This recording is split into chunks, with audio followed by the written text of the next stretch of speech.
January 6, 2021 was the day that the Electoral College votes were going to be officially certified in favor of President Joe Biden. The presidential office was officially beginning to transition from Republican to Democrat. It also was the day that the Democrats would gain control over all the branches of government, thanks to Georgia. In anguish, a vicious, angry, Trump-supporting mob of rioters and looters stormed the U.S. Capitol and Congress in hopes of undermining democracy and overturning the 2020 presidential election results. The certification was momentarily delayed, but never stopped. Donald Trump has been bitter and petulant about losing the presidential election to President Joe Biden. Since the 2020 election results, he has relentlessly spreaded futile claims about election fraud. Trump has filed more than 30 frivolous lawsuits against the battleground states where Biden took the lead, and all of which have been thrown out of the courtroom. Audits, recounts, and investigations have also been launched, all proving that election fraud claims made by Trump were baseless.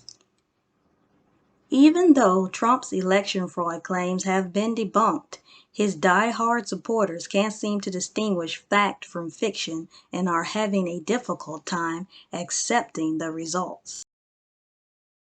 Trump, however, has artfully utilized his supporters' denial to his advantage. He has acquired more than $400 million from them through a campaign called Stop the Steal, and has molded them into his own personal mob, who he encourages to take action when all other options have failed him. January 6 was a prime example. The Trump supporters who attacked the U.S. Capitol poured in from the darkest and shallowest corners of different states in the U.S., each one fueled by a communistic ideology that America's democracy could be swayed by brute force, an ideology that Trump has been instilling through social media platforms such as Twitter and Facebook since his presidential campaign in 2016 and all throughout his presidency. They killed, injured, looted, and vandalized without much deterrent from Capitol Police or the National Guard.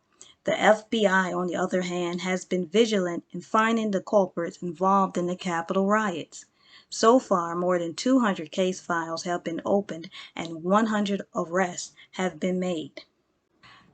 Some of the rioters who were identified are from Virginia. The U.S. Attorney's Office for the District of Columbia identified Jacob Fracker, 29, and Thomas Robertson, 47, of Rocky Mount, Virginia, as two of the rioters. Both are Rocky Mount police officers. Fracker is also a corporal in the Virginia National Guard.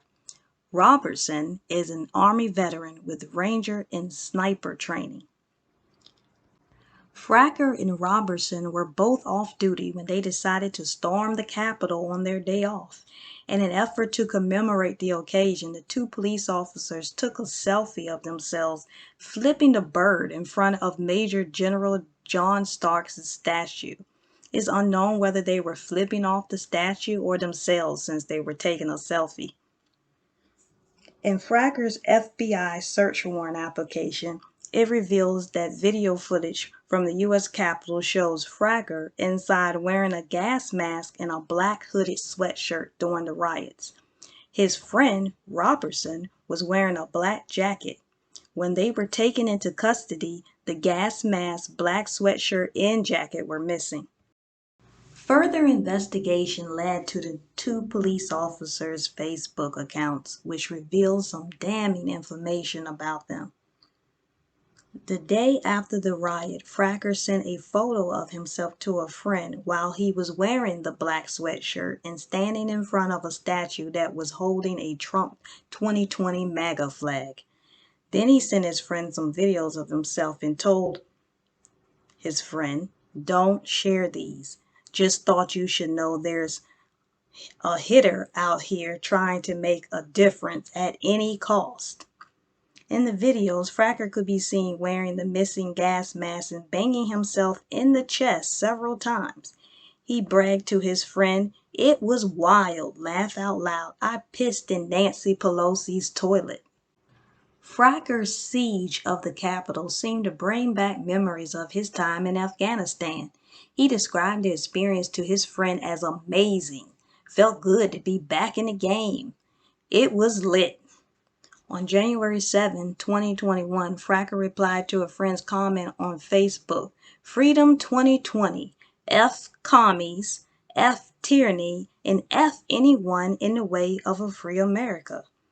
The last line was an interesting choice of words to use after unlawfully entering the U.S. Capitol to overthrow a democracy by brute force, simply because his political party lost in a fair election. He literally tried to invoke tyranny and steal the election. Fracker laughed about the incident on Facebook and used his military service and the death of fallen soldiers as an excuse to protest by any means he sees fit.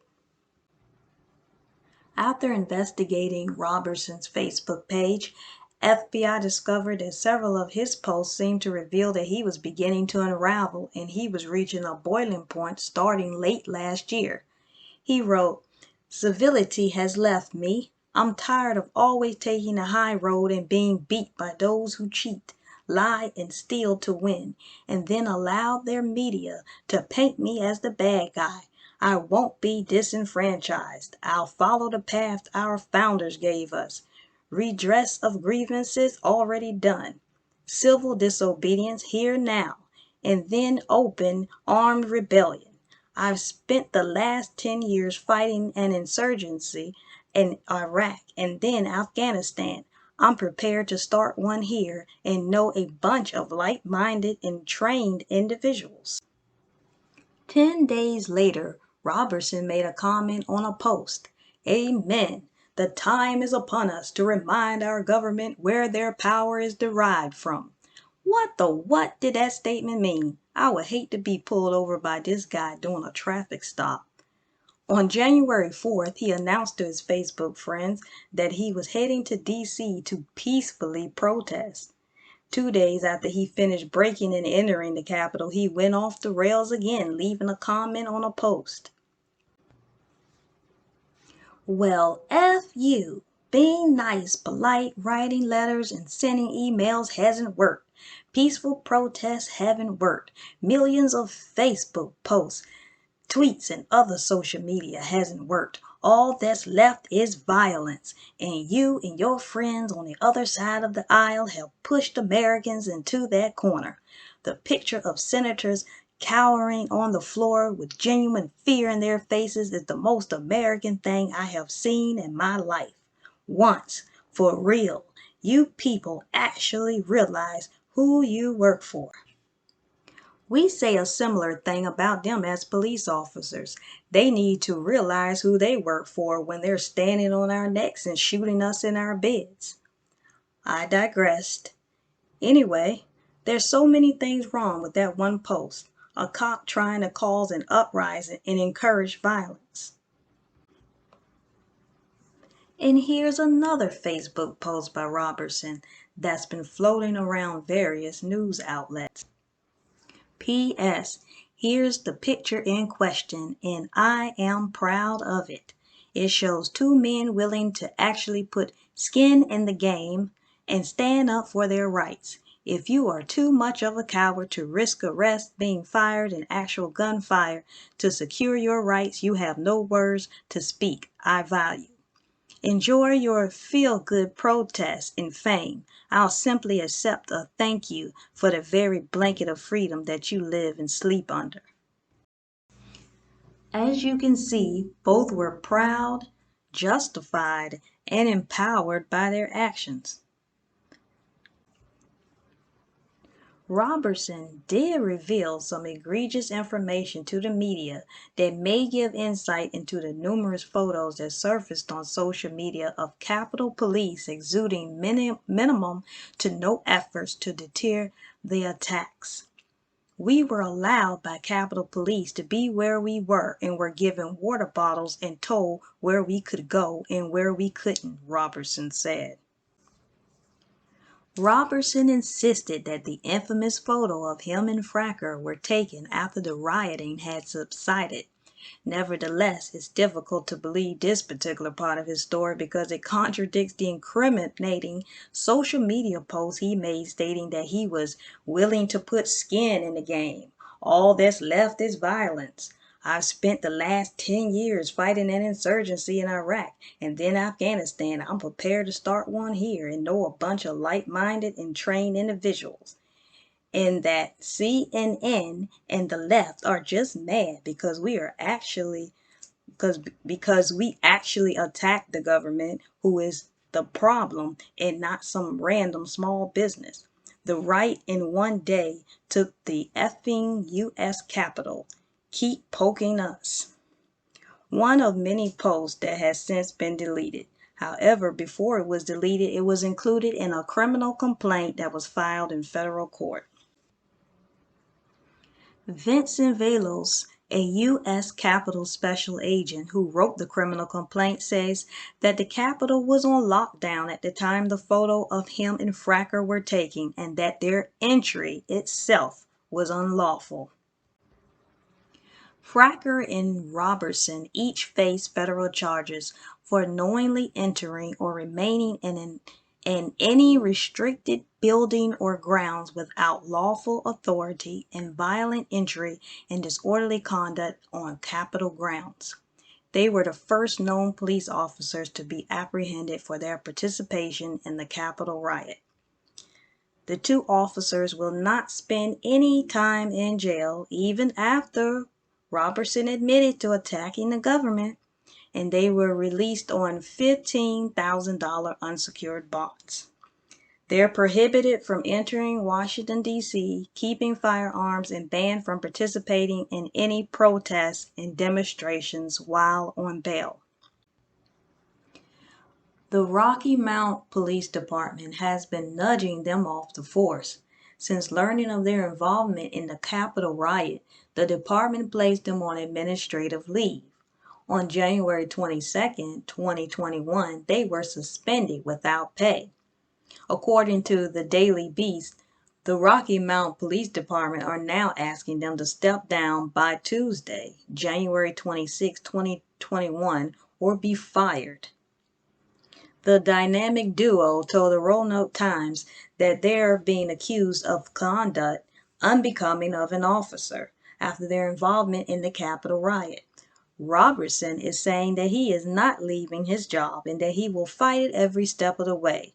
Rocky Mount Police Department may need to keep an eye on him because inciting insurgency seems to be his thing. In my opinion, Fracker and Robertson should be fired from the Rocky Mount Police Department. They went to the U.S. Capitol to cause an uprising against the American government because of baseless claims of election fraud made by Trump. Claims that have been proven false by audits, recounts, and investigations. They refuse to take any responsibility for their unlawful, outrageous, and unprofessional actions. The way they expressed themselves on Facebook was disturbing and frightening because they are police officers. They sounded unhinged and entitled, bragging about urinating in Nancy Pelosi's toilet and making numerous crazy Facebook rants about violence. Seriously? They were actually reliving the wars they served in at the Capitol, something they should probably get some counseling for. The thought of them having a gun, a badge, and a legal right to shoot someone is bone-chilling.